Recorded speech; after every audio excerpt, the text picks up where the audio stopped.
Hello, I am Xarkun, and today I bring you a battle in the Tier 7 Premium American Battleship Alabama, a ship that everybody seems to like, and hopefully you will enjoy this battle. It's a pretty good one, and it's one that involves something that I've talked a little bit about before, and something that's a rare enough thing in Tier 7 battles these days, and that is ships pushing forward.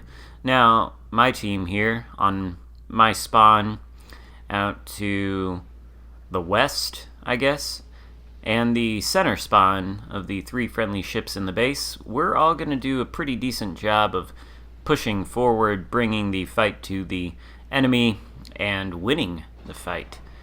The ships on the easternmost flank out there, not necessarily the same case. The enemy team out there is going to make a pretty nice concentrated push, but we're going to end up with some crossfire opportunities near the end of it. Now, I've seen a lot of questions, not necessarily directed toward me, but when I was streaming yesterday, and I'm recording this commentary the day after, Friday, July 31st, very special day when T-Bull joined me for a stream. If you haven't watched the replay of that, you probably should. I think there's a few good games in there.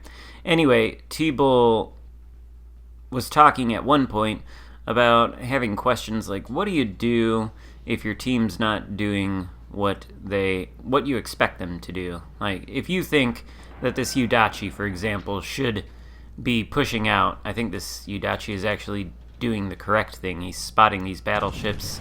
He's not immediately going for broke and trying to YOLO torp them. He is sending torpedoes at them, but he's doing it in a safe way.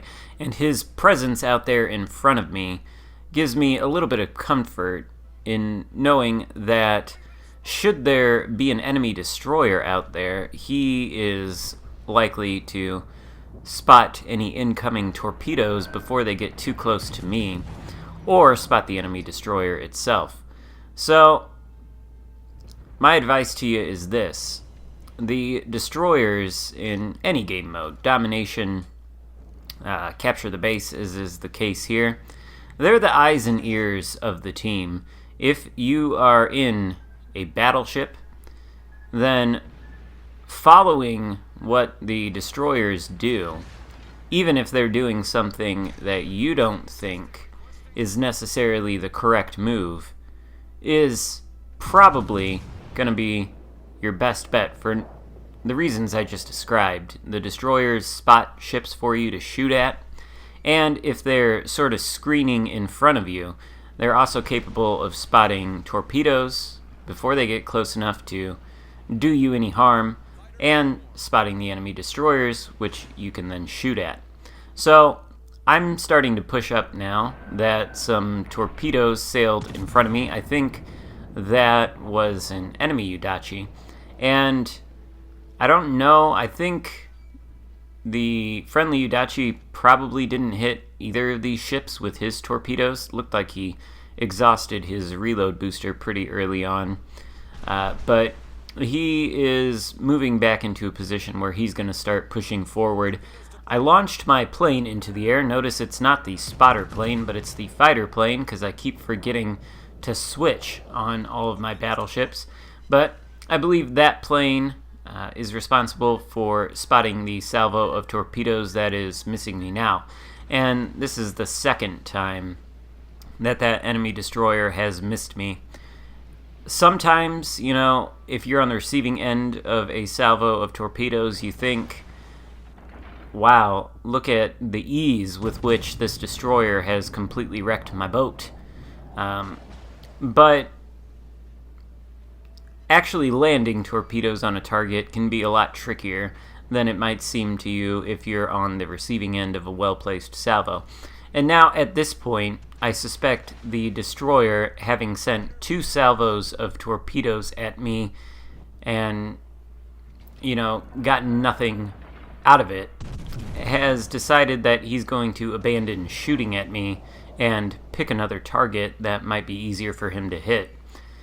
That's going to make things even easier in terms of pushing up, and now I've got the Yudachi, the friendly one, sailing across my bow, going toward the area where the torpedoes came from, which, again, whether he knows it or not, he is screening for me. His presence there is an extremely beneficial thing to me if any more torpedoes should come my way, or if he should spot the enemy destroyer responsible for launching the torpedoes that miss me. Now, when you're pushing up in a battleship, of course, the battleship, most heavily armored ship, biggest guns, etc., there are only two things, really, that can stop your advance across the map. Number one is destroyers torpedoing you. So you do need to be looking at the minimap quite a bit, maybe even more than I do. It's something that I could get better at. I'm sure something that everybody could get better at. You want to keep in mind where the destroyers might be. You can see there's one spotted sailing right into the enemy cap, and I think the friendly Yudachi is responsible for spotting him.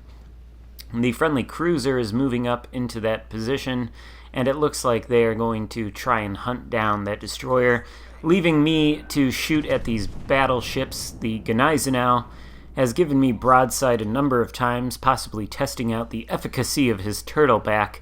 I think he's probably finding it a little lacking with all of the hit points that we've shaved off of him thus far. In any case, two things that can prevent you from pushing up in a battleship. Number one is the torpedo threat from unseen destroyers.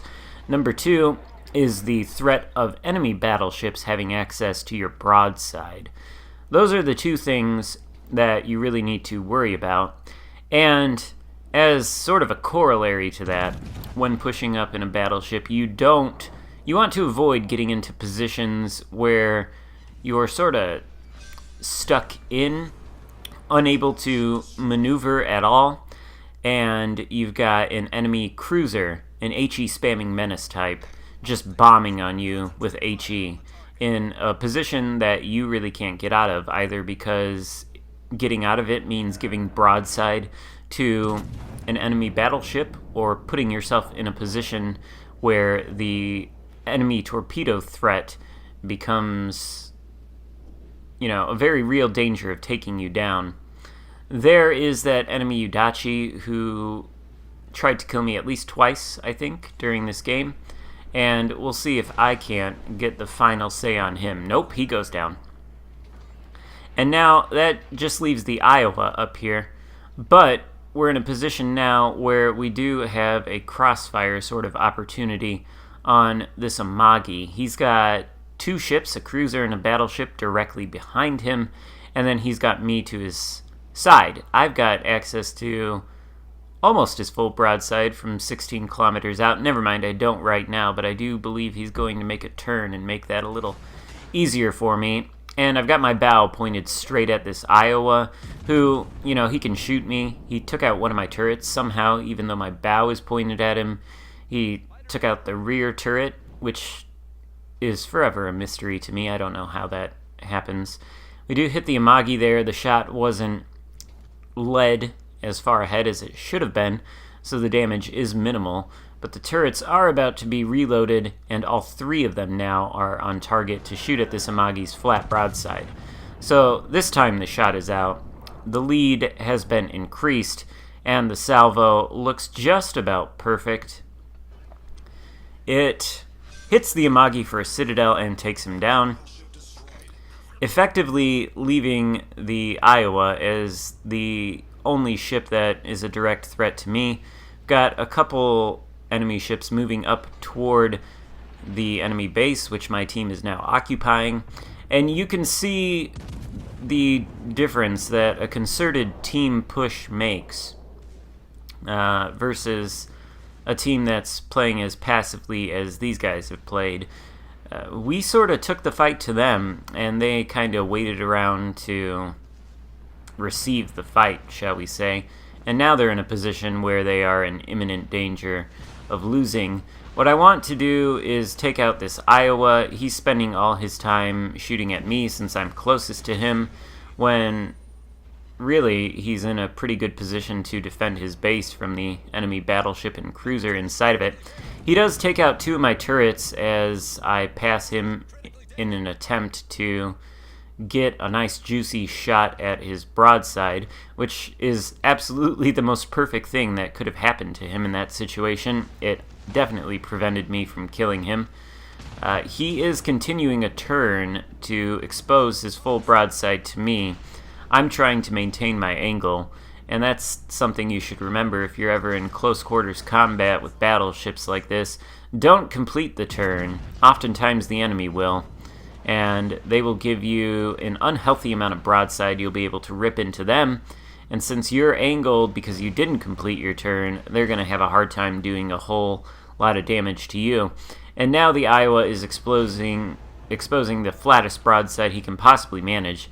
He does, in fairness, hit me for 10k there, which is a lot of damage, but I'm not in imminent danger of sinking. He has played all of his cards, and the battle is now over for him. He returns to port.